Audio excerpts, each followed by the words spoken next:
on the shore, relentless in the war. The legions in our hearts, shed waters in our balls. The spirit and the flesh, the emotions that arrest. The cerebral will contest, propelling the unrest. Preachers and bandits with means underhanded. The teachers pedantic and lack understanding. So sweep out the sand with the broom in your hand. Stand up, make we burn Babylon. Guess I can give the world to you, the world to you. But the falling of the curtain is for certain. Be careful where you're lurking, demon searching. The spirit and the women fight the battle within. Cause I can give the world to you, the world to you. But the falling of the curtain is for certain. Be careful where you're lurking, demon searching. The spirit and the women fight the battle within.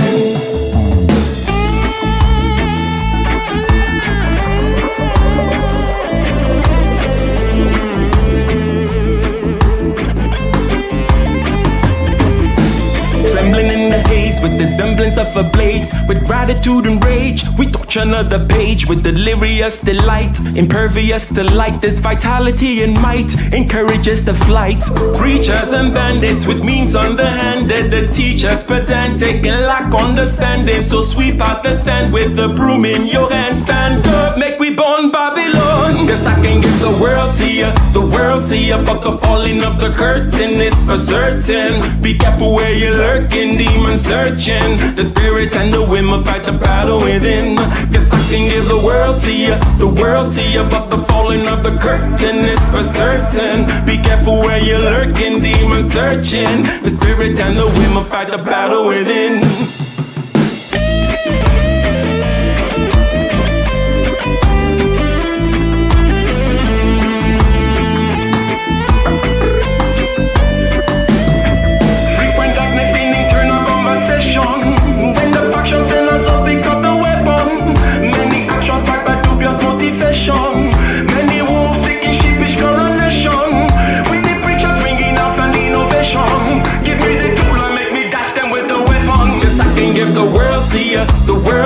But the falling of the curtain is for certain. Be careful where you're lurking, demon searching. The spirit and the women fight the battle within.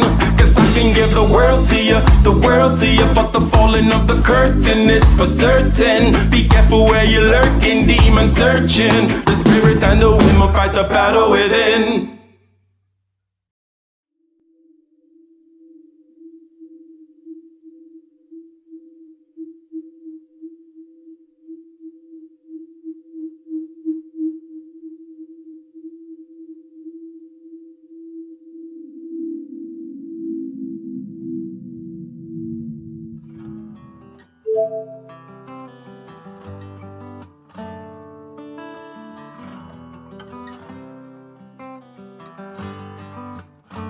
In the den of iniquity, vicinity no pretty, calamity fi hit we any moment, what a pity. Tomorrow never certain, what dwells behind the curtain. The face of evil lurking, with that shifty eyes averting. It's not a steady bubble, that either pop or topple. Many will fall and stumble, let the dozers gather rubble. From LA to Colorado, Guinea to Burkina Faso, cannons could reach the towers and the troops will storm the castle. I say, run, run, come, make we get it.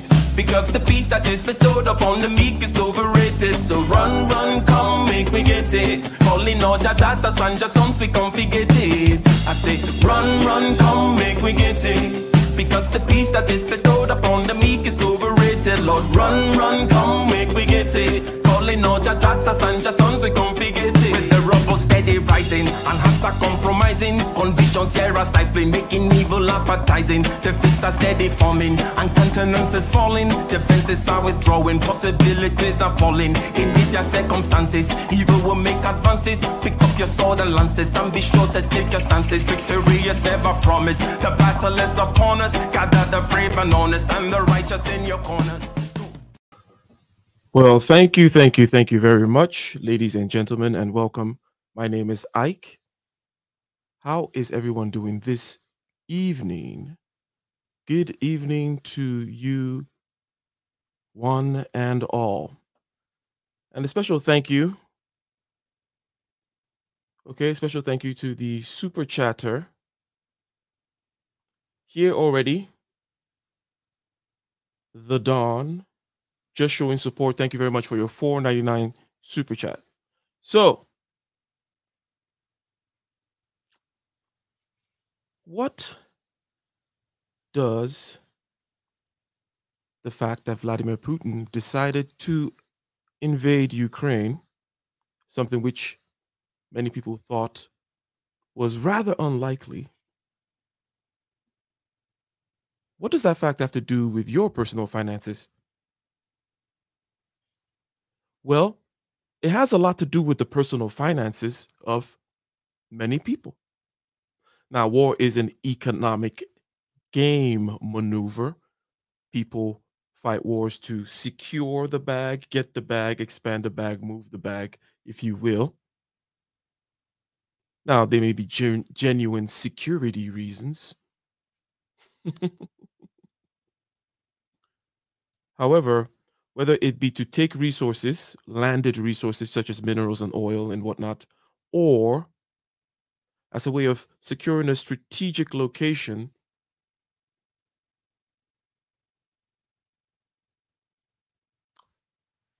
in the case of transportation, like key seaport locations and transportation routes, or war can also affect your personal finances in the sense that there is such a thing as inflation, there's such a thing as sanctions, there's such a thing as supply chains being disrupted. So, ladies and gentlemen, we are going to have a conversation. We are going to have a conversation about this. Aren't we, Dr. Thunder? How are you doing? I'm all right. How you doing, man? I'm doing pretty good. Um, is it just me? Is your mic? Maybe I need to turn down my volume, or is your mic loud? Is Uh, my mic loud? I Let's see here. Hold up. It seems like it's about the same as it usually is. Okay, cool. Then you're nice and vibrant today. Then. Right. All right, all right, all right, all right, all right. Okay, so let me go ahead and recognize the other super chats that keep coming in. So first of all, Zion the Don, thank you for that. And now there is another one. You want to go ahead and shout out that super chat, Dr. Thunder? Yeah, practitioner with the $9.99 super chat. Very much appreciated. Also, I'm not sure what KES stands for, but judging by what was it, 199 KES was like $1.76. So that gives us an idea of what this is. Very much appreciated the support, and then of course Zion the Don with the $4.99 super chat saying just showing support. So thank you very much. Already getting that happening. Okay, so now there's certain things that surprise you. Okay, now the obvious situation when looking at war and talking about your the economy and your wallet and all that kind of stuff. There is one side, okay, which I just changed the name of the I just changed the title of the stream, by the way. There is that side of, you know what? You can make war about your personal finances. Many have, as a matter of fact, in the past. And that's why I said war is an economic game after all. But you can look at it as it's a big geopolitical game. But, there are actually people behind that. And sometimes it's quite personal, It's a personal bank account. It's personal wealth. It's not some kind of abstract wealth being fought for, abstract bags being secured, moved around, and what have you. However, the main visceral point perhaps we can start from is the fact that war is serious. Should our personal finances be seen that way as well, as serious as war, Dr. Thunder?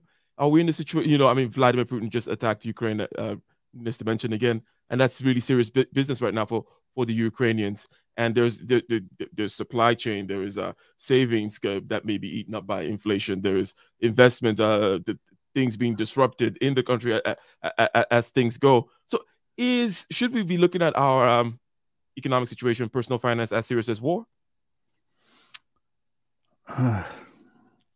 That's tricky. The basic answer is yes, but it depends on how serious the conflict is, I suppose. one of the fears when Russia, a nuclear power, is involved in these sorts of skirmishes, or any nuclear power, is the threat of World War III, and obviously that would trump everything. Then it's just about basic survival and trying to buy your way into some bomb shelters and all that kind of thing. But if it's less than that, which I think this actually will be and is,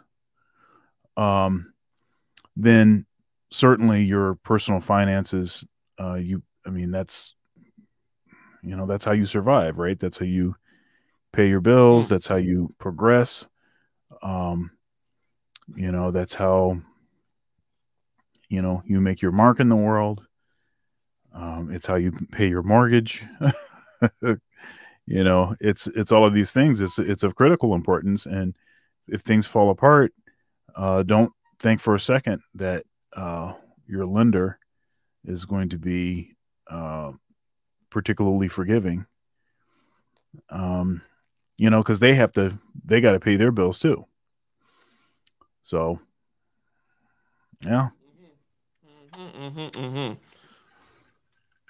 A matter of survival. Very aptly put. And all these other things that you mentioned, when you translate it to the state level, it's a matter of pride, right? Being able, you don't want to be the broke nation, just like you don't want to be the broke family over there that the broke dude that can't provide for his family and whatnot. It is quite serious business, especially when we talk about the lack of the glass ceiling, for example, for men, right? Yeah. And in other words, you could end up homeless. It is not some kind of impossible thing. It's been known to happen, and people go in and out of it, and it's not the end of the world, for example, right? It's not the end of the world. You can be homeless for a couple of weeks or a month or two and roll out of it. I'm sure you can imagine that situation. Now, why are you smiling, Dr. Thunder? Is this from personal experience, or is such an absurd notion that you can get into a situation where you're homeless and then roll out of it? No, of course that's possible. I've got, I have friends that have been through that. It's not where you want to be, but that's not necessarily the end of everything. CGA talks about how he was basically homeless. He was living out of his car. And now he's, that was years ago, but if you are smart, you save your money, you do the things that are necessary, continue to push and press and all of that, homelessness doesn't have to be the end. Yeah. I did say glass floor, right? I didn't say glass ceiling, right? Right. I said glass floor. So K Polymath is over here trying to judge, hearing me say things I didn't say. You need to get some sleep, sir. You need to get some sleep. And by the way, I just adjusted my my microphone. Okay. So maybe Polymath can, because he said my mic is louder, so he can put a comment saying if it's better now. Okay. So let's look at two simple categories: savings and investment. Okay. Now, when it comes to what's going on recently, sanctions have been put on, Russia, SWIFT system, for example, which, by the way, okay, so the SWIFT basically is a way of safely transmitting information about payments, financial, right? So, and when America cuts you out of the SWIFT system, it becomes hard for you to receive dollars or financial. It's like a financial clearinghouse, right? Which, by the way, is always interesting to me, because when I hear that, it's like, okay, well, financial, okay, information, that's private, right? That's like the banks, right? But just like the Fed, here's this other thing again, which is very close to or kind of weirdly like, why is it called SWIFT? And is it the government? Is it a company? Uh, or is it just a SWIFT system? Now, maybe I'm sounding ignorant there. Maybe, oh, it's just a SWIFT system, but it's really a conglomeration of these banks or something like that, which it probably is, just like the Fed or something like that, right? But anyways, I digress. I don't want to go into my conspiracy theory thing about like, oh, the SWIFT systems. Like, is that supposed to be like private banks and stuff like that? And how, okay, let's just say SWIFT system putting sanctions. The fintech companies are not allowed to give dollars to Russia. Russia is finding it hard to get dollars, so they have to save. Okay, but Dr. Thunder, what do you have to say about this problem of balancing between saving and then the investment thing? Because we see, for example, here that inflation could result from the war that will eat away your, Right. shall we say, your savings. So why shouldn't you put it in some kind of assets or whatever? Over time, how have you balanced that in your? What is your philosophy on that? And is it how has it evolved in practice? Yeah, I've done some Bitcoin stuff, cryptocurrency. But I've not actually done the thing where like investing in like precious metals and stuff like that, which would be the play right now. That would be the play because that stuff stays the same value. It does not matter. Does not matter what inflation is. Stuff that precious stuff is still precious. I did want to digress a bit though. You were talking about the SWIFT system, and so one of the issues we have to watch this closely. One of the issues is that dumping them off of the SWIFT system, it creates a possibility, and it might be a more than just a little bit of a possibility that they can convince the others that are also the enemies of the United States to dump the dollar as this sort of, the sort of universal, the standard currency or whatever, right? The one that's everything else is measured by, right? So there is a possibility of that. And, you drop them off a SWIFT, that's a technology. I'm sure that all of the enemies of the United States, China,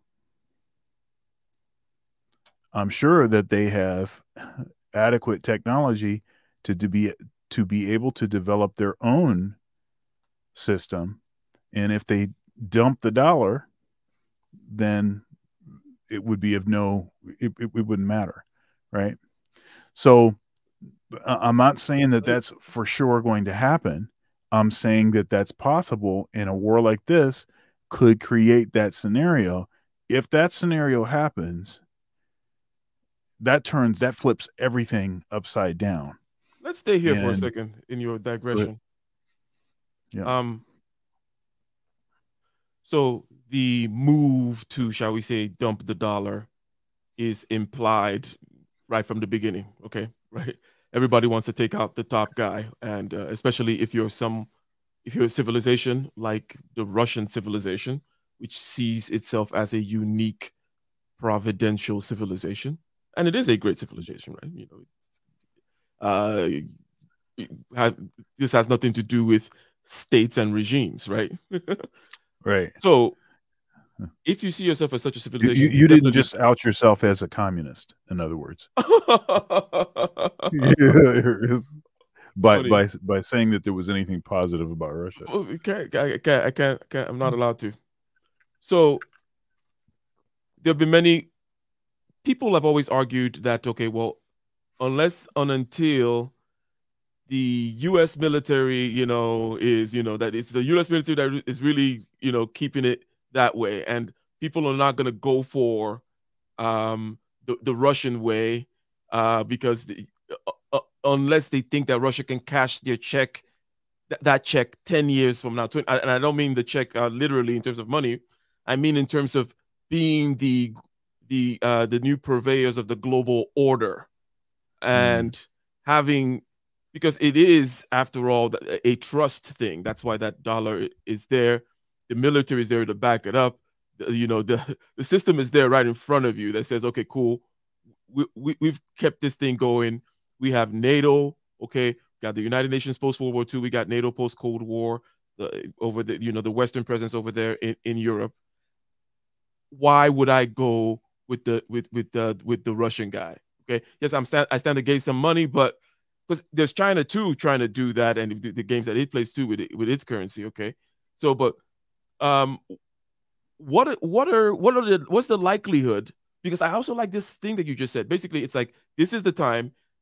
It's like, okay, cool.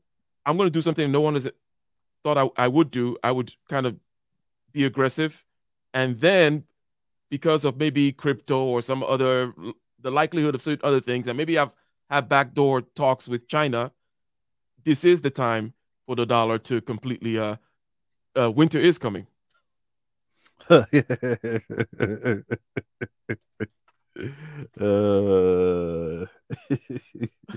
that's right. It may happen, but no, but that's a good point. That's a good point. Now, when it comes to the saving thing, though, okay. Now, have you have you always been more of a saver, or have you leaned more towards of like, I gotta keep money moving, I gotta keep it climbing, gotta make some moves with it, or that kind of a thing? Yeah, I've always been more of the make moves. I'll tell you. I mean, a huge percentage of my income just goes straight to retirement. Huge. Like, I mean, I max out what's there. Mm. I may be giving too much. I may be doing that too much. Because it can create it, it's like if you overinvest, then I mean that money has to come from somewhere. This opportunity cost to every decision, every financial decision is an opportunity cost, right? Right. And I mean, you can get to the point where you're like taking food off your plate. It's to invest it at one point. And so you have to figure out where that spot is for you. And being honest, I haven't totally figured out exactly where that spot is. And part of the reason that I haven't totally had to is because I have multiple streams of income. And so I have a sort of, okay, so say I've got my income from OSU, I've got my income from church, I've got all my various freelance incomes, I've got YouTube. It's not huge, but I'm just counting everything. And I get called frequently for rather lucrative stuff on the freelance side that you can't necessarily count on it, but it's been consistent enough so that if I want to be more aggressive, as far as investing and such, then I can, but it potentially could leave me hanging out there if so it's been pretty aggressive. So here's the what I'm about to say is going to be rather banal, okay? And I don't promise you any flashes of insight or epiphanies in the next minute, okay? Having said that, so you've been watching that Jordan Peterson clip, I see. Oh,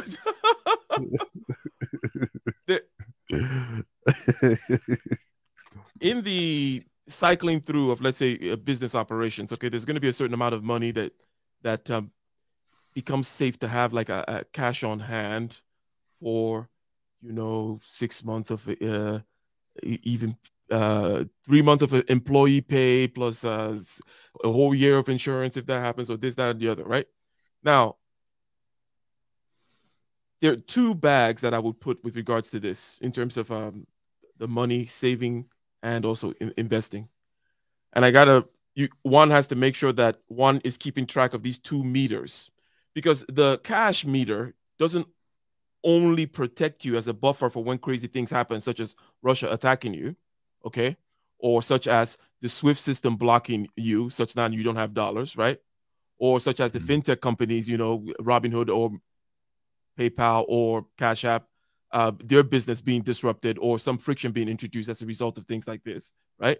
So that cash is there as a buffer. But also it is there to take advantage of those crazy opportunities that sometimes happen in these situations. Because if all your money is stuck in other investments, you're never going to have the liquidity to be able to see maybe, hey, there are always those opportunities, right? One could give the crazy, like if cryptocurrency is the places where you can talk about the most wild, gambles and rides. But if you didn't have that extra $5,000 to put into the crypto that time, you wouldn't have made out with 500 grand or whatever it may be. So I look at these 2 meters separately, which is this guy's got to be going well, and as you've noted, it's variable, right? And also changes with time, and you're doing certain things, and with the incomes and blah blah blah, you can choose to be more aggressive, less aggressive, all those kinds of things, right? But making sure that, okay, will I be able to take advantage of something right now of a certain amount, and that pot size is going to be different for different people. Okay, it could be $5 million, it could be $50, right? but a certain chunk to be able to, like, okay, will I be able to take advantage of or like buy something if the price of that real estate drop down to this point right now? Will I be able to put this kind of a down payment on it? Take advantage of something like that. Plus, also protect you. But also, then there's the investment thing, which is more for like long term and also to run faster than inflation and all that kind of stuff. So I just keep 2 bags. That's why I say it's going to be a banal statement, okay? But what do you think about that? No, I think that's smart. And I'm sure when you're not doing those $500 super chats every other night on Kevin Samuel's platform, that also gives you a few more dollars to mess around with. So there you go. All right, you're is that what they call a sneak diss? No. I'm not dissing you. Wow. And also, by the way, so NATO nations are not allowed to receive your dollars, by the way, when sanctions happen, right? So it's like a both end. You can't give you money, you can't receive. So stockpiling, and being ready becomes pretty important, right? Now, in times like okay, so I last I heard was that peace talks started, but what's the latest? I don't know if I could Google the.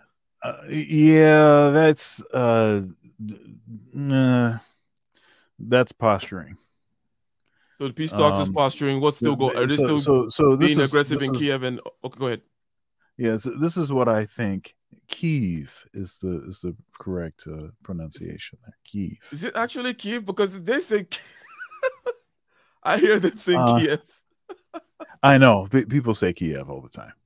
I'm totally trolling. But anyhow, what was I saying? Oh, okay. So the peace talks, really, what this is an opportunity for more of the heavy artillery to arrive.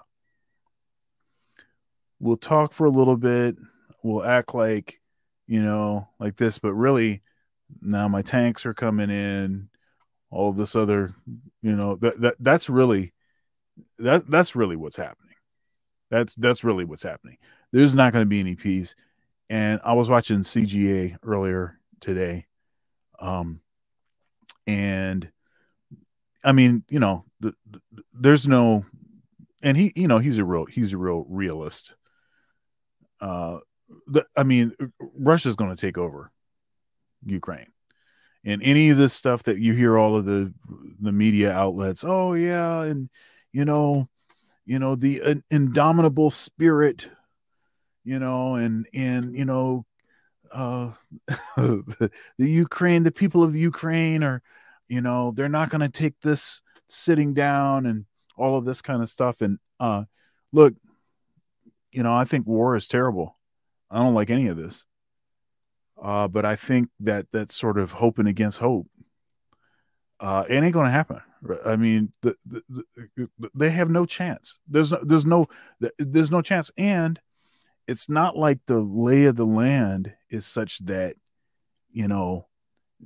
they would, that Ukraine would significantly benefit from stuff like, guerrilla warfare.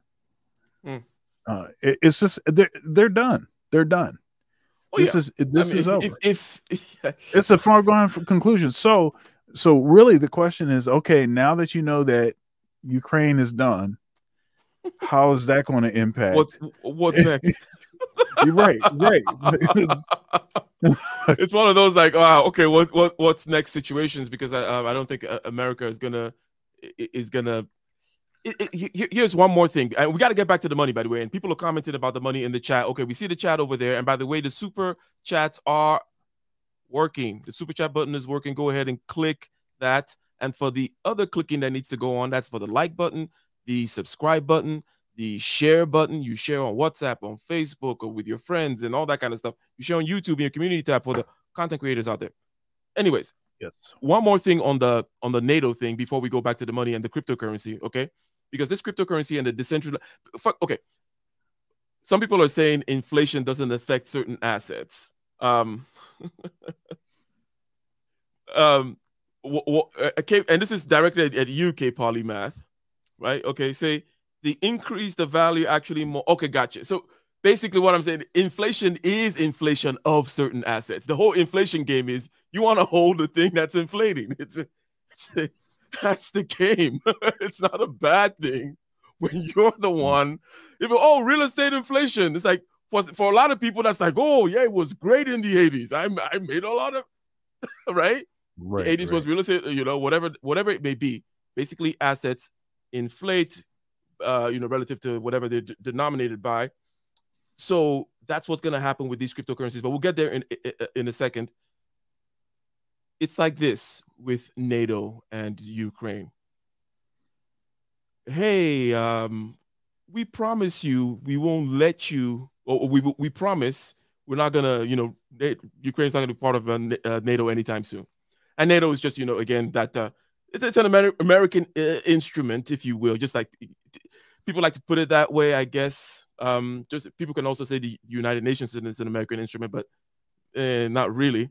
But NATO is the order, post-Cold War order over there, keeping the old Soviet Union from rising again.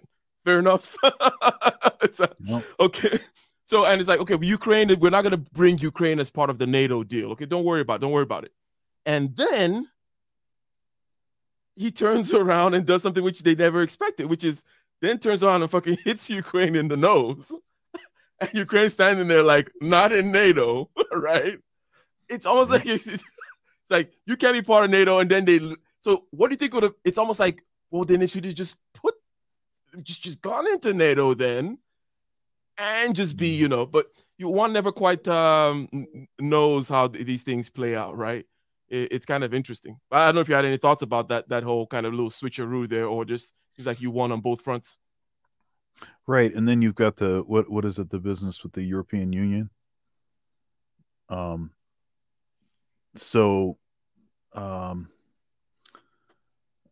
Yeah. So who got out of the European Union? It was UK, right? Oh yeah, okay. The Brits are out of the European Union. People are seeing this sort of impassioned speech by the president of Ukraine to the European Union. They're seeing the standing ovation by the sort of voting members or whatever, the standing ovation, they're seeing it as some sort of sign that they're going to welcome the Ukraine into the European Union. But that's not necessarily true. It's probably not true. And not only that, even if it was true, it takes years and years to get into the European Union. It's a long process. So there's a lot of like gamesmanship on different sides of this. I don't know, in even posturing, it's, it kind of sucks because if the European Union isn't going to actually take the Ukraine, then the standing ovation is nothing but optics and theater. Which is kind of like, what do you think about what K Polymath says here about, like, okay, Ukraine can't just join NATO. Russia will have invaded them, but if Russia invades a NATO country, then that's yeah, business, right? Yeah, that's an interesting thing, and there's also these arguments. I mean, I see the rationale here. I see the thought process. I don't necessarily disagree with that. I can see that perspective, is what I mean. What were we saying? I was gonna. Oh, yeah, okay. Go ahead. So one of the talking points from the Russians is that, supposedly an aspect of the regime or a constituency within the regime is they're Nazis. Okay, so then Russia's going in to get the Nazis. So that's one of these angles that certain folks are talking, that the Russians, that Putin is at least, he's presenting that as, this is the reason, because these cats over here are Nazis. I'm seeing this within the regime. We need to get that out of there. And I've seen some folks, YouTube streets and whatever, in the comments and other things, talking up that point quite assertively. Now, I think it's important for people to understand that that's probably just talk. It's probably just something to say so that you can get your people on board, right? To do this thing. So you think this is genuinely a security threat war? It's not more of a positive, if you wish, strategic move on the chessboard. It's more of a defensive. I feel surrounded. I don't need America in my back door, because NATO is America. Again, because to K Polymath saying NATO won't fight, like NATO is, so whatever the hell that acronym stands for, it's just America's instrument there. Okay, right. And this is not saying anything negative, because it's got to be somebody's instrument. This thing has to actually be instantiated in reality. Someone has to actually have the order working. It's not, God, it's not going to be just angels from the sky just going to handle our affairs. Sorry. Yeah, well, I mean, in one manner of thought is, to Polymath's point, is, okay, we've got to balance this thing. Okay, so let's look around. Who are all the enemies of America? Okay, let's make this aggressive step. Okay, let's see if we can destabilize some things. See if we can get China really on board. See if we can do X, Y, and Z. And now you're talking about a totally different. Then it's a totally different ball game at that point. Mm-hmm. Okay, so with regards to cryptocurrency, are you invested at all in any cryptocurrency? Do you have any wallets? Do you have any exchanges? Do you what have you ever dabbled in that game, sir? Yes, I have. I mean, uh, I dumped just in time with Bitcoin, BTC. Which wave though? Yeah. Well, I mean the massive one. So like I dumped when Gotcha. it was about 70. What was it, about 70,000 or whatever? I Yeah, dumped yeah, but at the when peak. did you buy? I bought down where it was about maybe 40 something. Gotcha. Okay. So I So so I okay. did, I paid attention, and when I started seeing it dump like that, it was like right around. So my strategy was I put some money in maybe around October or September or October, and Mhm. I just left it in. Maybe it was September. Yeah, and I just left it in there, and I was like, okay, this is going to be my Christmas money, right? I was like, okay, and I'm going to double it if some of the what they're saying happens. And actually, I think I actually put it in when it was about 50. That's right, Okay. it was about 50. So I put it in, and then I was like, and then when I started to see it, once it got to that point, then it started tanking. Then I just pulled it out, and I about doubled my money. Mhm. So No, it's pretty that close is to it. okay. Yeah. So um I did Bitcoin and Ethereum thing as well, starting in 2020 when it was pretty low, and I rode a nice couple of waves there. But also now in the world of the other coins such as Cardano, Solano, right, Mm-hmm. Algorand, and I have a few of those that I just kind of dollar cost average into. And by the way, this is a Right. good strategy, okay? Because again, we're saying, hey, war is an economic thing. What does war have to do with your personal finances? Well, it is about some people's personal finances. Some people become filthy rich with it. Oh, This oh, particular cryptocurrency, no one has the silver bullet or nothing, but this particular thing, the blockchain, whether it be NFTs, whatever the assets that are going to be in this on this layer, is going to be a very important aspect of how many future and just recent in the recent past fortunes are made, right? So dollar cost averaging into like a Coinbase account into some, and dollar cost averaging just basically means you're buying uh every week you're buying a certain fixed amount, just like for your 401k or something, right? Whether it's $10 today, you buy the $10 worth, or $10 every week, whether it's high right. or low. And over time, you're going to get an average and you're going to kind of ride the market as it goes up. So that's a good approach to take. Now, Yeah. it may be the case that there's some particular, I think Ethereum, for example, because a lot of things are going to be on the Ethereum network. Okay. But it's not going to be the one with the most volatility in terms of the upward potential because of the market cap that it's already at, and it's already its cost right now. Okay, it's price. So there may be other ones such as Cardano, for example. Okay, to look into. Now we're not going to make this into a crypto stream. Okay, but there Yeah, are other things. Solo's going to show up in the stream pretty soon. So Solo's going to show up pretty soon.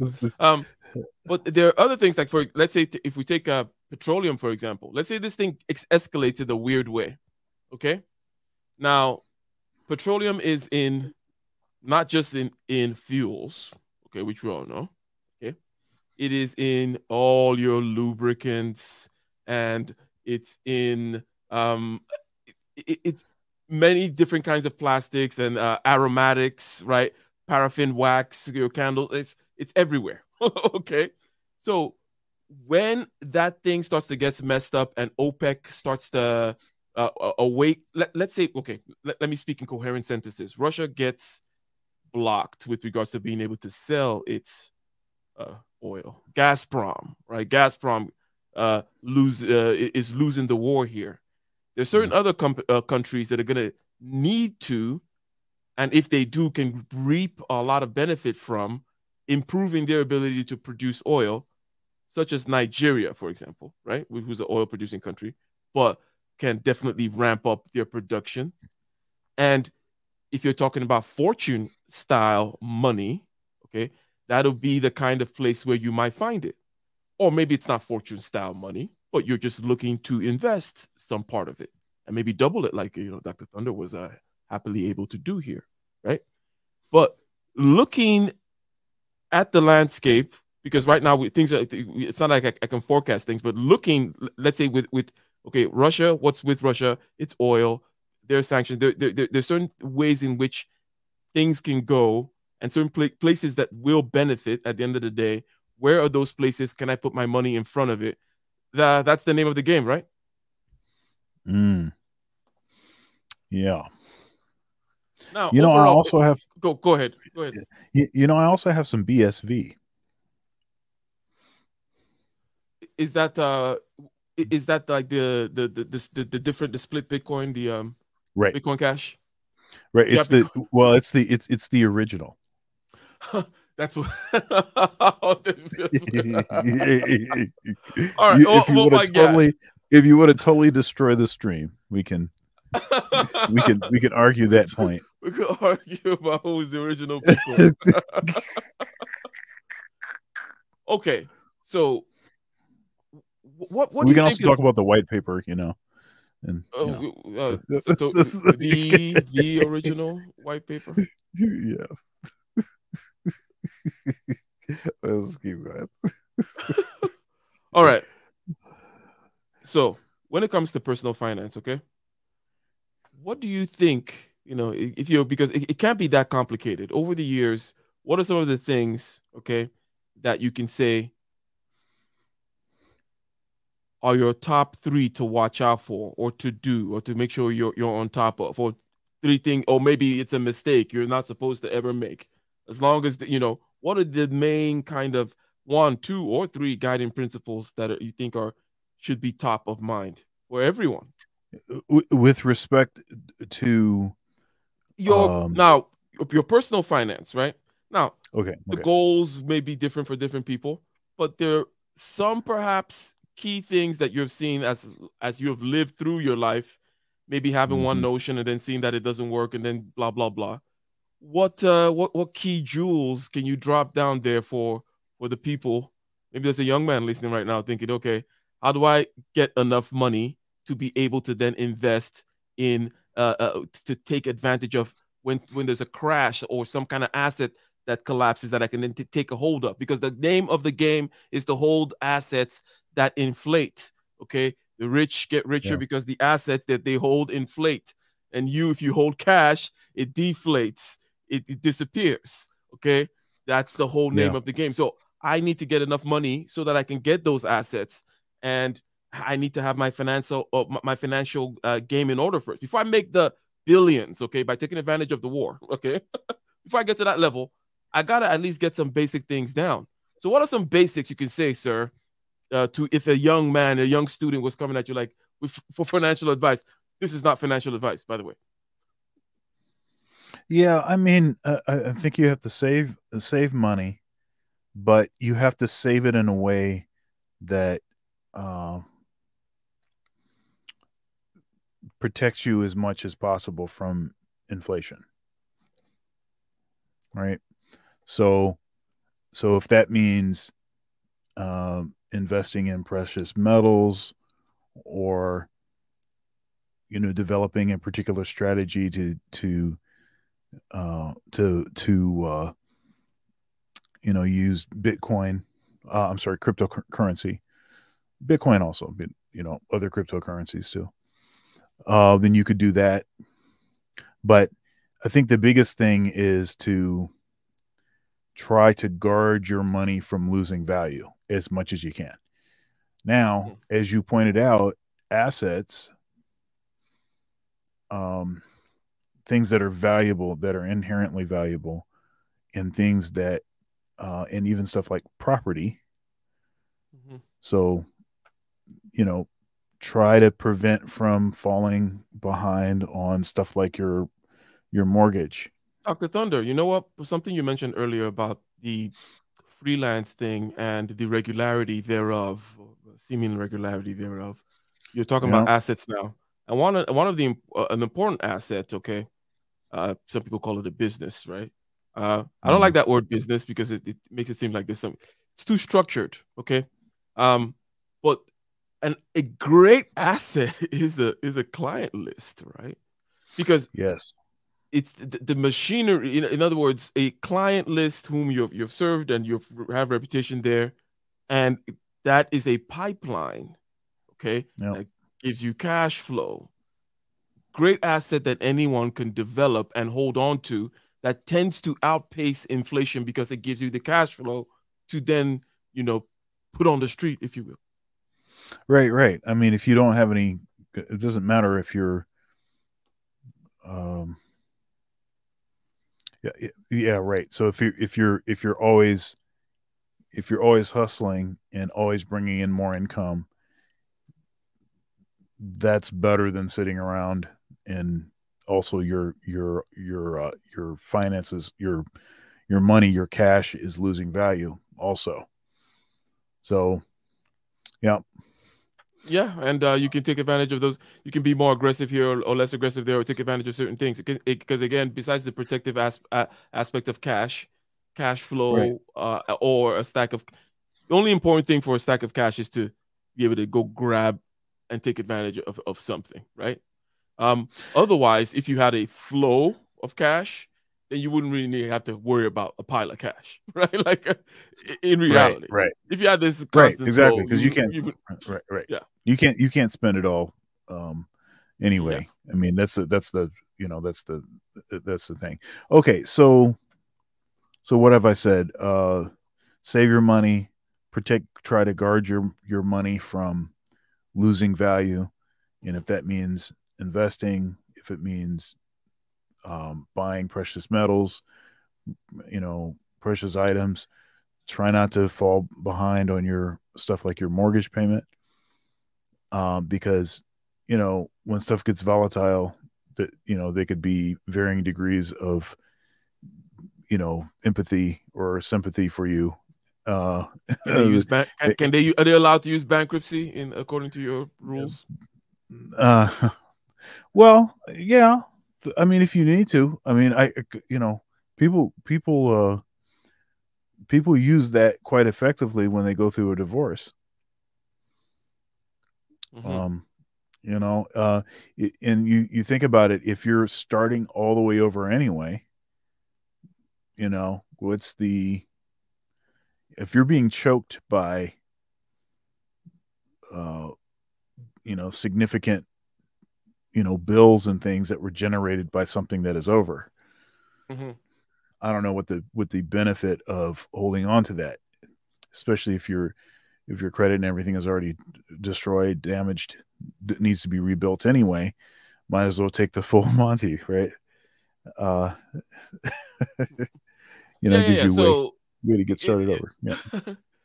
that is interesting. So save, okay, and then protect the money from, from inflation. Basically, get into assets, get into things that appreciate, if you will. Okay, and then you're allowed to learn the rules of the game, if you will, right? Yeah. Make sure that you're in I the. guess and I guess the last thing is probably uh you know tighten your belt, try to figure out how to sustain your lifestyle on less.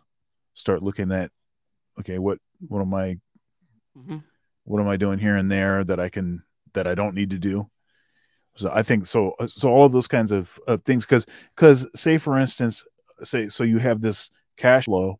I was talking about, I've got these other streams of income, but say if they start to dry up because of Mhm. volatility, because, like, I don't know, a tank rolling down Main Street or something, and so the Mhm. Main Street pub that I used to I used to play at, that's probably not going to be a happening spot anymore. So say if that's the case, then if you're totally depending on all of this other income, Mhm. it could be in a dangerous spot. So maybe the whole trimming, tightening the belt and all that stuff. Mm. So the tightening the belt part, I want to kind of rest upon that for a second here, because this is something that, by the way, you're going to need to do if you're going to prepare for war. If you're going to go invade somebody, you're going to need to be like, okay, we're We're going to take some repercussions. We're going to tighten the belt.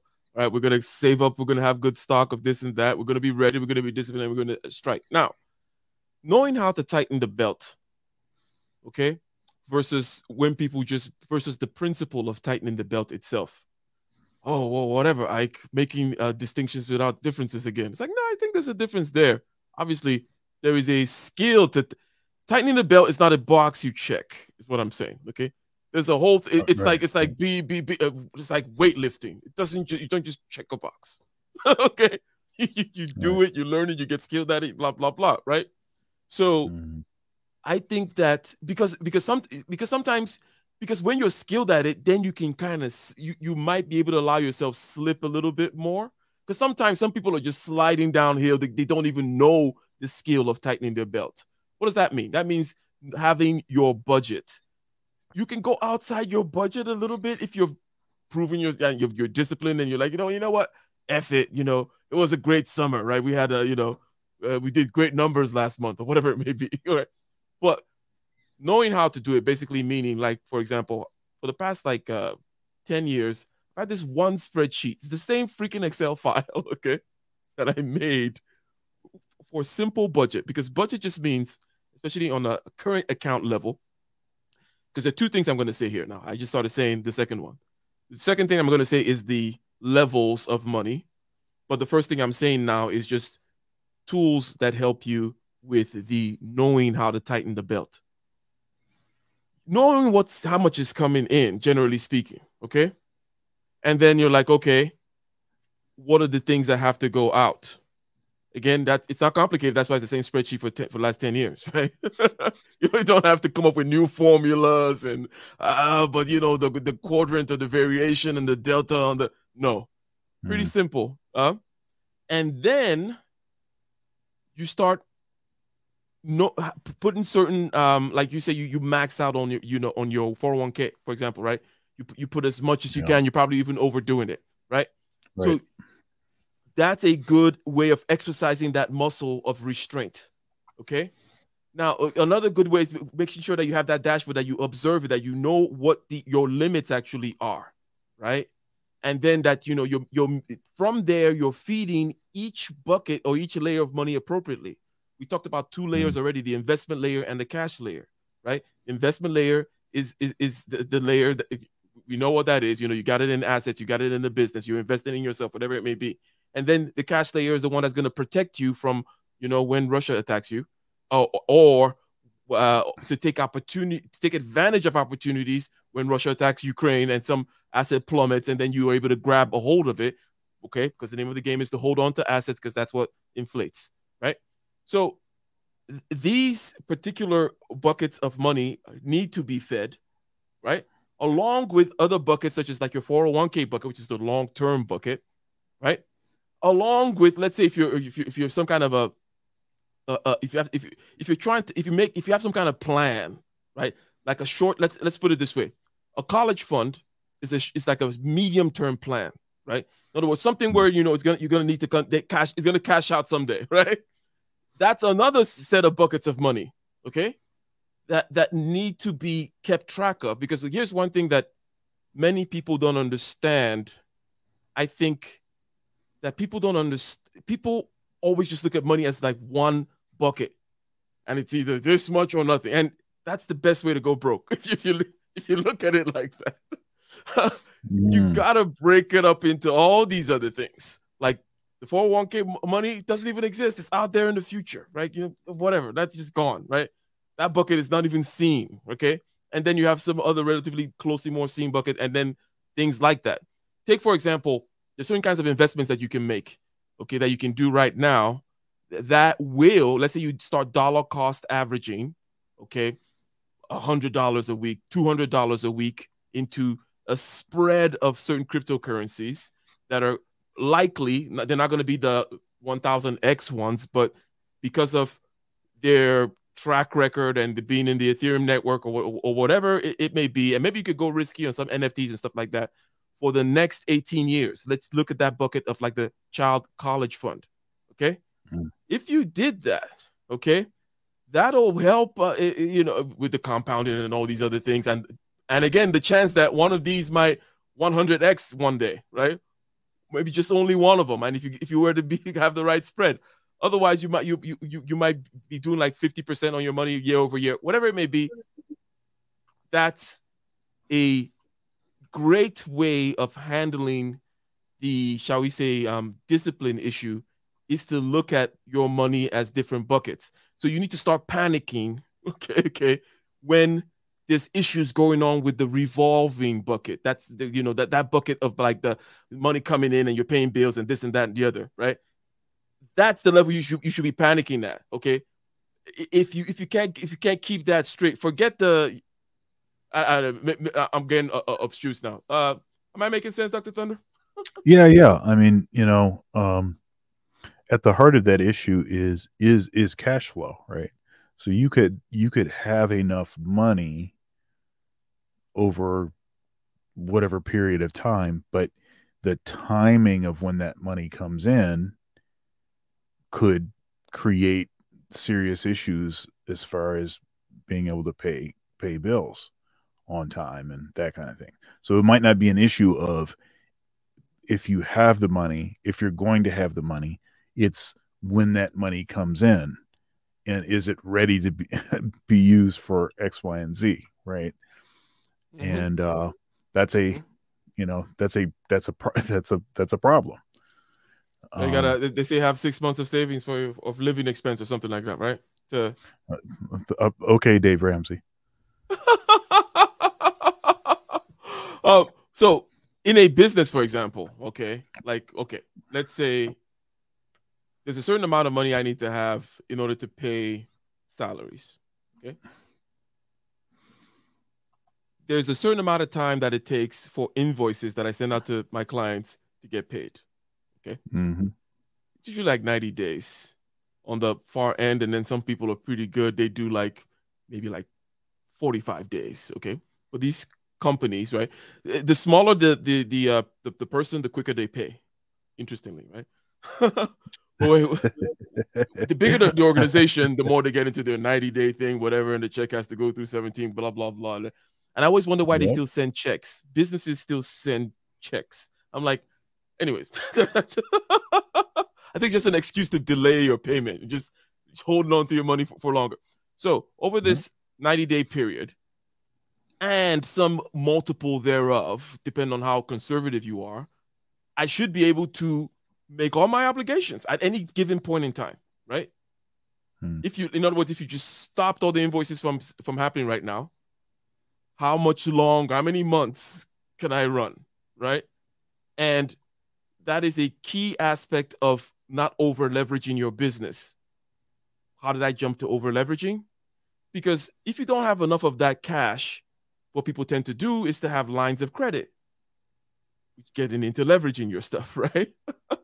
Yeah. So that kind of discipline is absolutely necessary, whereby you're like, okay, I want to be able to be 9 months solvent, okay?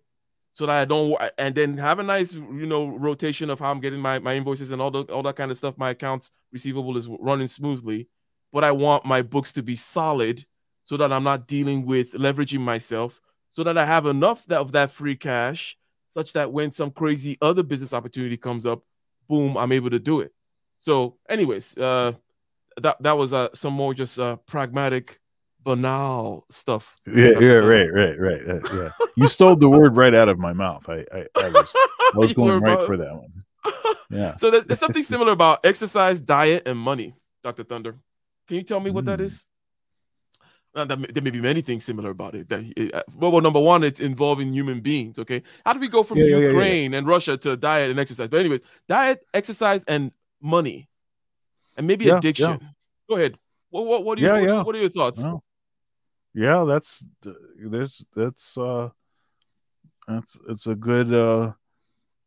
a good comparison. Good analogies. I like fitness analogies, weight training analogies, even when I'm talking to my students about stuff like practicing and everything. So, yeah, anything that requires discipline, stuff you don't want to do. I you have a lot more experience on the business side than I do.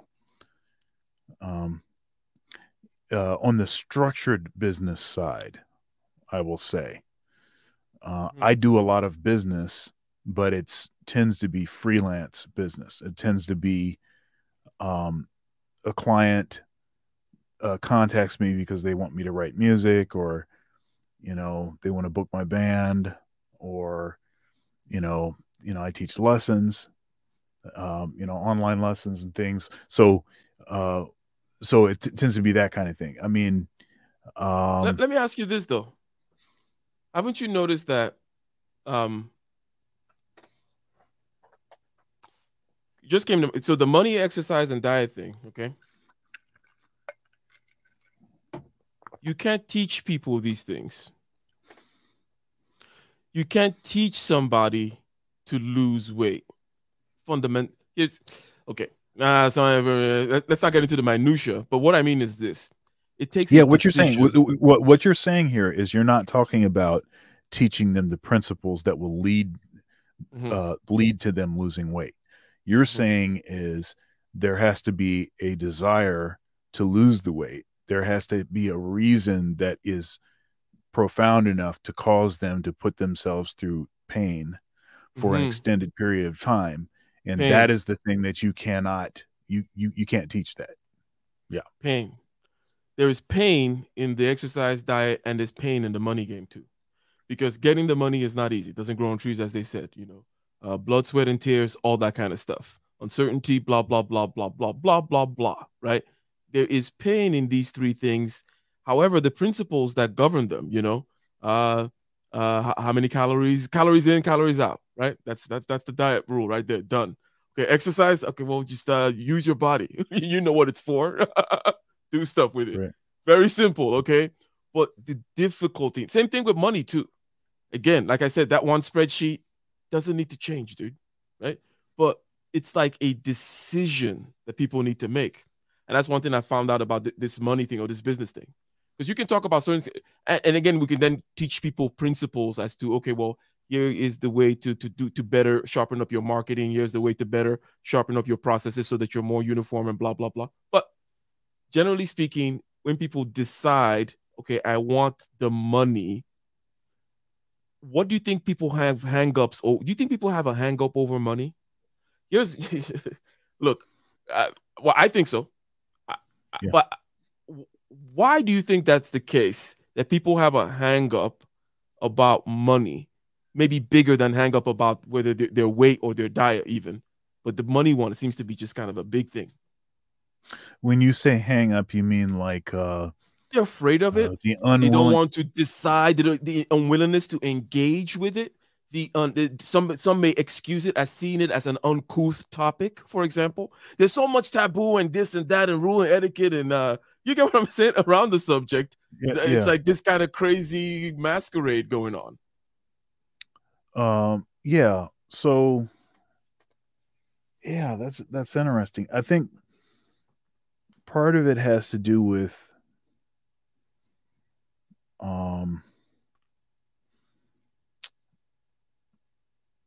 I don't know. I mean, like money. If you have enough money, then you can pretty much do anything you want to do, right? How about what people hear? Money is okay. Power, right? Also the root of something. Right. And then the love of money is the root of all evil, right? And then money doesn't make you have. So there are many. I know that's your favorite one. Then, that's my favorite one. But then the eye of the camel and all that guy gets. The eye of the camel gets quoted as well, right? Right. Rich man. Easier for a rich man to enter through an eye of a needle than into heaven. And this is interesting. There's some debate about what eye of a needle refers to. Is it the gates? So right. So eye of the needle was an actual arch that like the camel couldn't get through that arch. Okay.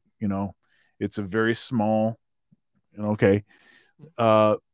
that's entrance to the city, right? And it was designed that way to sort of protect the city from invaders and like this. So that's one. But the other eye of a needle is actually a literal needle, a literal eye of a needle. And the thing is that there's some debating and some disputing about that section of scripture, which term is actually used. And what some have suggested is that there are different words that were used that were different words for each one of those, and that actually in that context it's actually talking about a sewing needle. So it's even harder than that is. If it's the sewing needle, okay, then I would say that was humor. You know what I mean? It's like, because it's obviously impossible for a camel to go there. Yeah. You know, and that's kind of an obvious joke structure. Like, you know, it's like it's right. It's so, and it's not like it's not like there were no other jokes in there, but and okay, so there's this debate about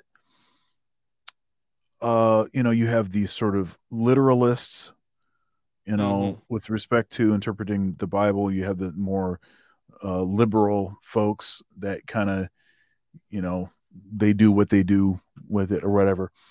And there's this dispute. It's like, well, the literalists are right, or the liberalists, they're more right, whatever, okay. But see, the thing is that it's not a matter of literal or liberal. It's actually just a matter of tradition, right?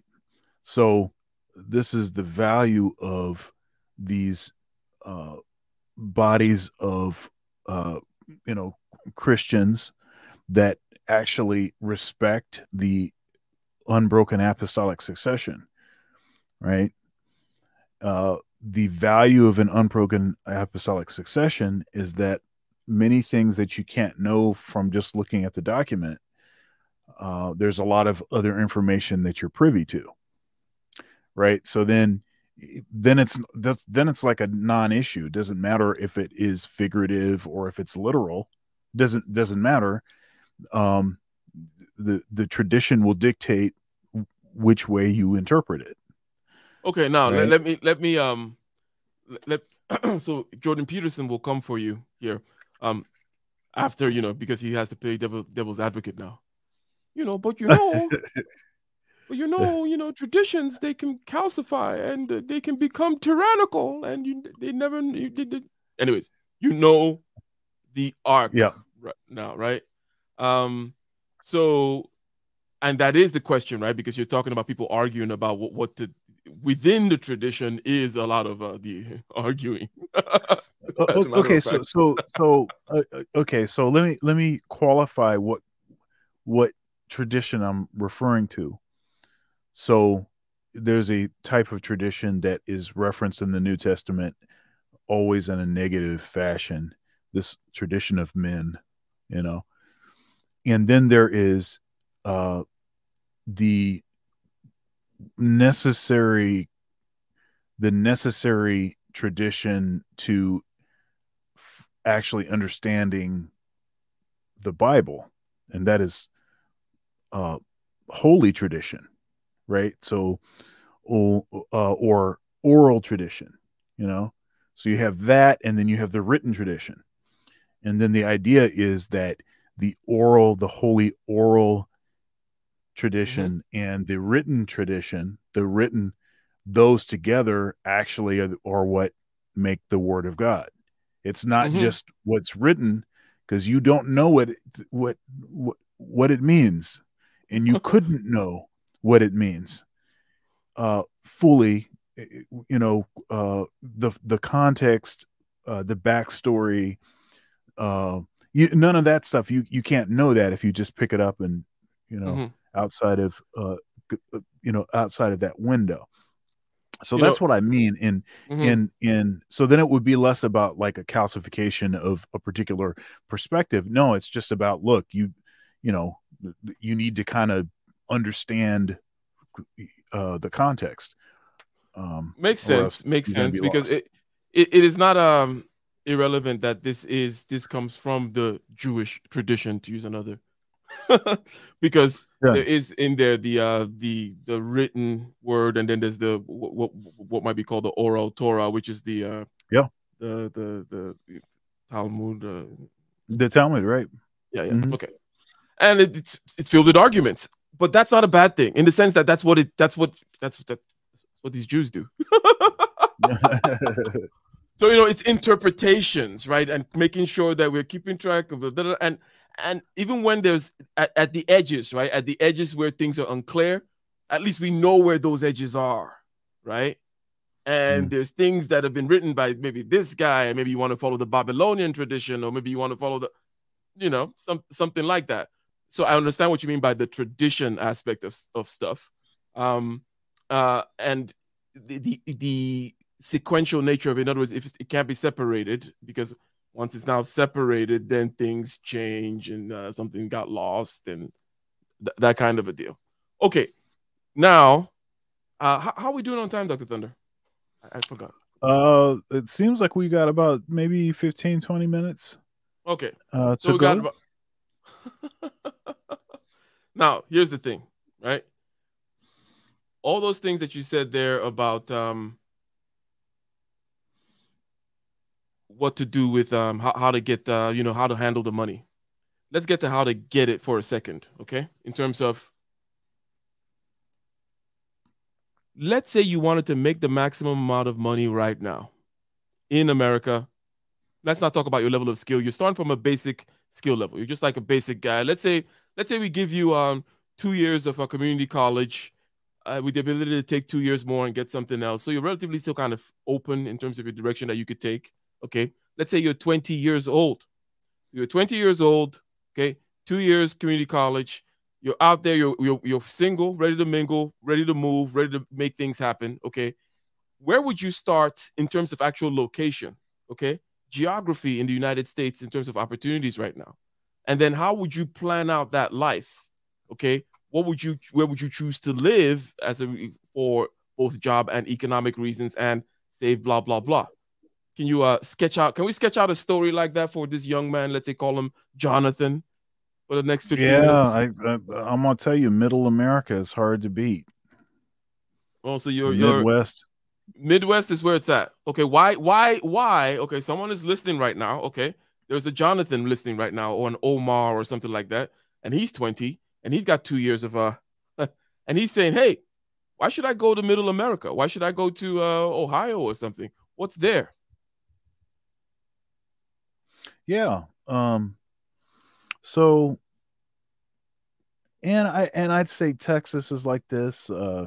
Florida could. I mean, I would add those to the mix. Michigan, Ohio, Indiana, Iowa.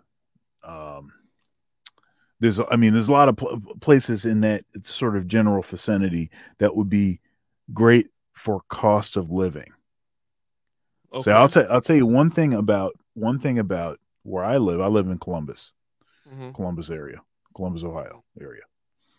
One thing about living in Ohio is the cost of living is so low, and what you can get for the dollar is amazing. The size of my house, how much, real estate, how many square feet the house is, all of that kind of stuff. If I lived, say, on the West Coast, if I lived on the East Coast, there's several places in the United States where, we're talking 3, 4, 5 times what it is that that I pay for my house, that I paid what I bought it for. Right. So there's that. What kind of jobs can they get though? So John moves out to the West, to, let's say, Ohio. Yeah. He starts there. What city in Ohio does he go to? Yeah, I mean, I think there's some good places. And I mentioned Columbus. um, Columbus is kind of like an everyman's kind of town. It's the largest city in Ohio, um, but it's like has a sort of small town kind of vibe. Now, for the arts, and I'm an artist. There's aspects of it that can be pretty frustrating because they don't Mm. really have a place to prop up sort of innovative, kind of cutting edge kind of stuff. It tends to be a place where if you're talking about, Traditional. yeah. All right, I I'll guess you take don't that, like this Jay. tradition. Yeah. uh but yeah, I mean, it's kind of like stuff that everyone already knows. So stuff like cover bands do really well in Mm-hmm. in this town. um there are a lot of sort of pilot companies that set up in Columbus, because if you can do Mm. well here, then you'll do well anywhere in the United In States. terms of what flying, when you say pilot company, you mean starter companies? Starter companies. So Got you. so I thought you said, I Wendy's, thought you. Wendy's, Okay. for instance, got started Mhm. in Columbus. But What's so difficult, or why is it such a test? Is it just it's just this? it's because What is it? it's such an everyman's town. It's such an average place, Okay, so it's average basically America. the test case where you be like, okay, you basically this is where you find the middle of the bell curve America, great sample Exactly. size of that, and you serve up there, you make it there, then you Yeah. can spread out. Okay, I see. Yes. So John moves to Columbus. Yeah. Now, and I'm not necessarily saying live in Columbus. Okay, so where I'm do you live saying in? that, So where do you get the best? yeah, So you're gonna live somewhere out in the outskirts of Columbus because I'm assuming he's gonna get a job in Columbus, right? right. So Yeah, and there's a lot of colleges in Ohio, especially okay, in Central Ohio, colleges and universities. Um, the the taxes are not crazy. okay. Ohio is a red state. Okay, let me give you what that means. I'm neither red nor blue. Uh, but red state has been positive for certain things. So let's talk about the pandemic. Being in a red state during this pandemic has been way better than being in a blue state. That's 100%. It's been way better. So, so say the pandemic hit in, what was it, March? What was it, like mid March 2020, right? Um, and and so everything closed down, and including in Ohio, everything closed down, gyms, everything. But then what happened was, what was it? Labor Day? Is it late? Not Labor Day, Memorial Day. So the following Memorial Day, um, was it the day? It was the day after Memorial Day. All the gyms opened back up. They have continuously been open since May 2020. So they were only shut down for March, April, and not I mean, like not even 2 months, not even like a full 2 months. So you're saying Okay. that the pandemic kind of showed certain, was able to put to test certain good aspects of red state policies, right? And Yeah, I mean, the this, stuff wasn't all shut down. It wasn't ridiculous. yeah, Like my dad lives up in Michigan, and okay, so like that wasn't what happened up there. That's okay. not what Well, happened up there. They was shut down for what, no gyms for 6 months, 8 months, something crazy, totally ridiculous, right? economic opportunities and things are not going to shut down, which is a further economic opportunities and things picking back up quicker. Right. Okay. But but Oh, but I'm telling you, the go ahead. slam dunk for me is the cost of living. That's what Cost that's of what is living. the total. It's the total game changer, because Mhm. if you're young, you live on the West Coast, on the East Coast, in one of these really expensive cities, you can't save any money. You can't. I mean, you can't save any money. And the thing is that let's personalize this a little bit. If you're an artist, you don't have to live on the East Coast or on the West Coast.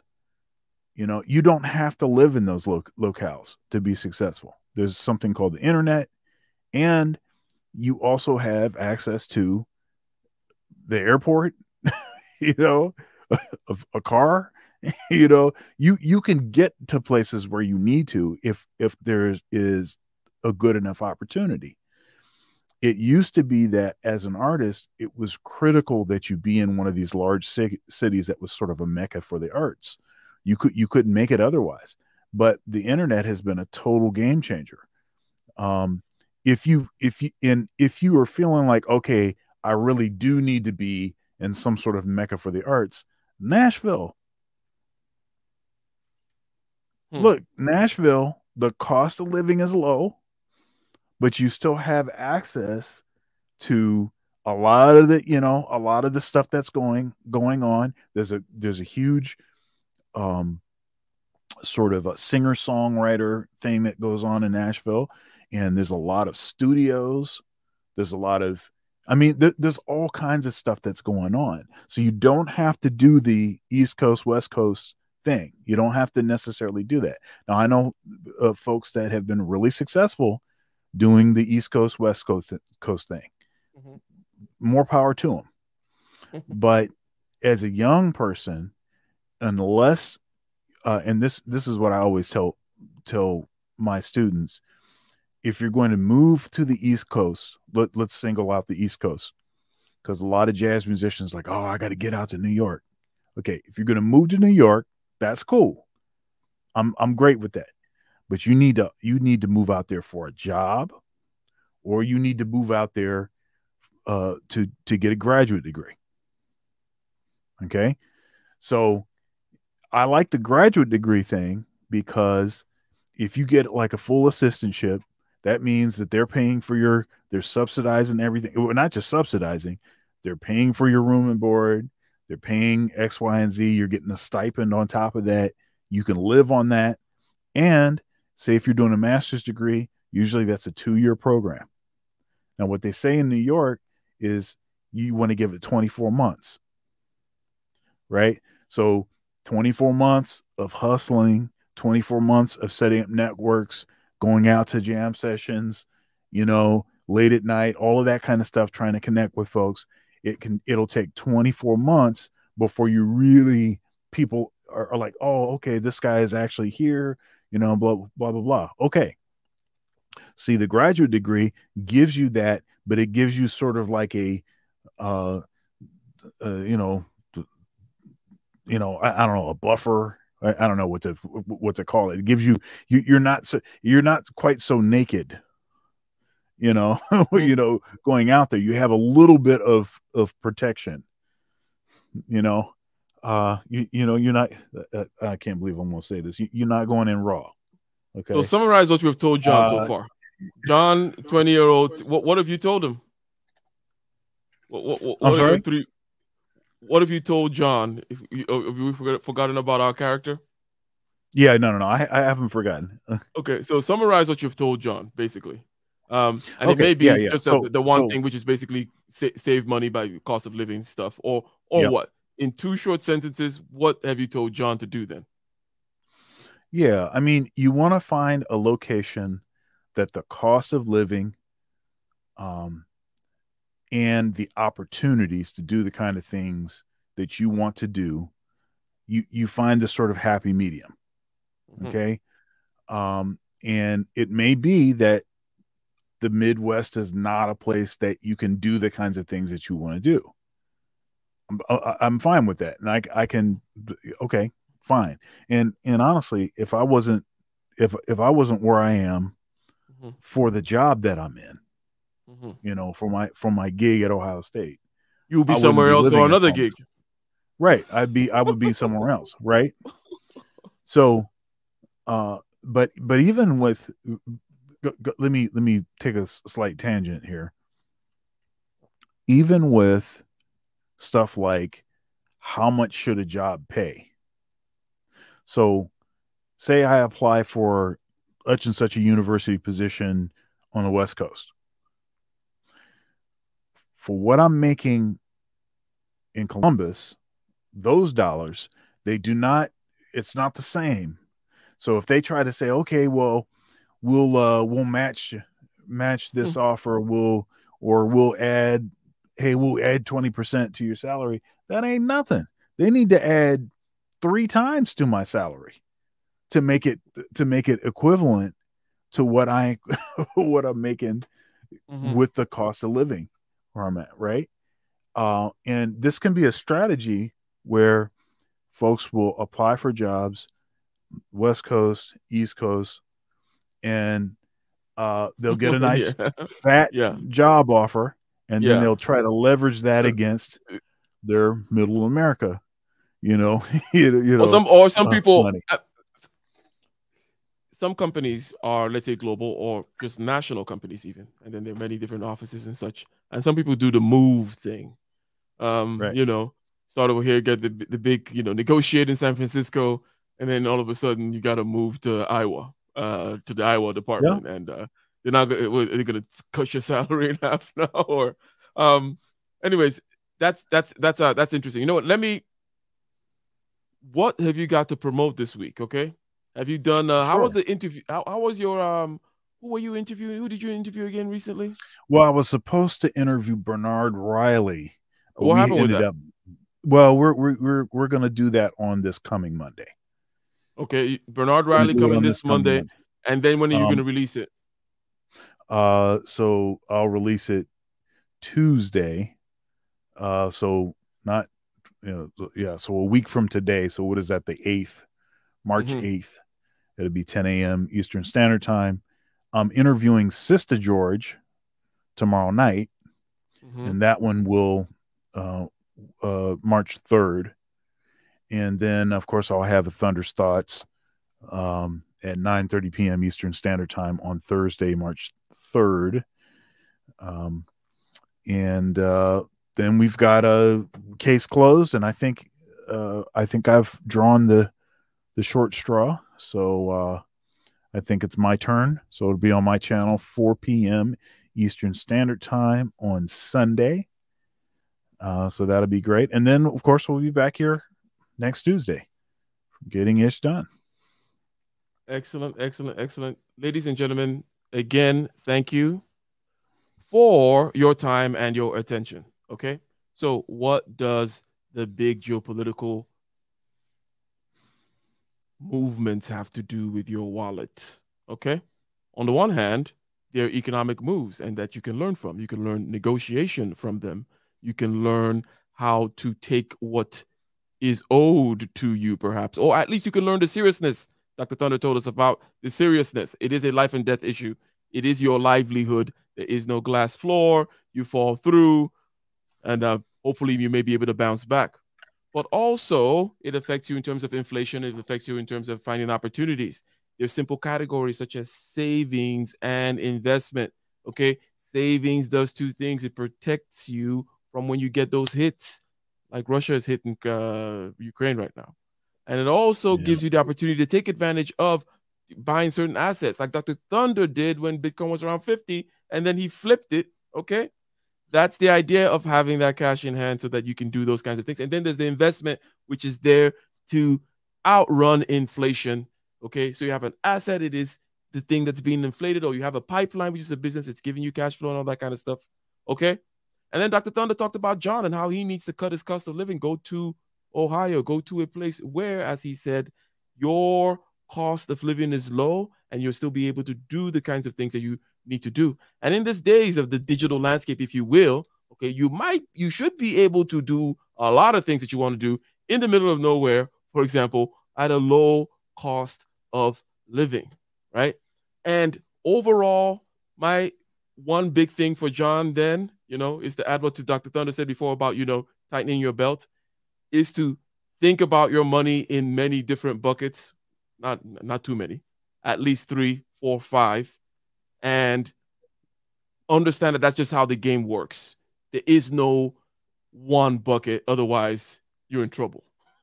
Like that's not how you operate. It's not possible. Anyways, ladies and gentlemen, until next time. All right. He's got the peace sign. Is that the right kind of?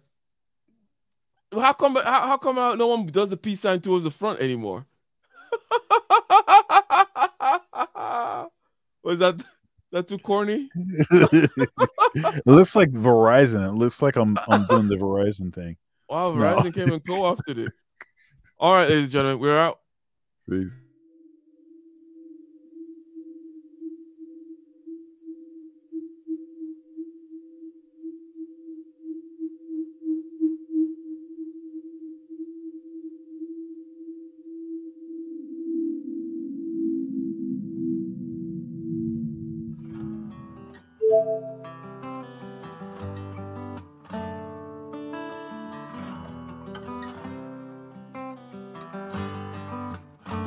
In the den of iniquity, vicinity no pretty, calamity fi hit we any moment, what a pity. Tomorrow never certain, what was behind the curtain, the face of evil smirking with that shifty eyes averting. It's not a steady bubble, that either pop or topple, many will fall and stumble, let the dozers gather rubble. From LA to Colorado, Guinea to Burkina Faso, cannons could breach the towers and the troops will storm the castle.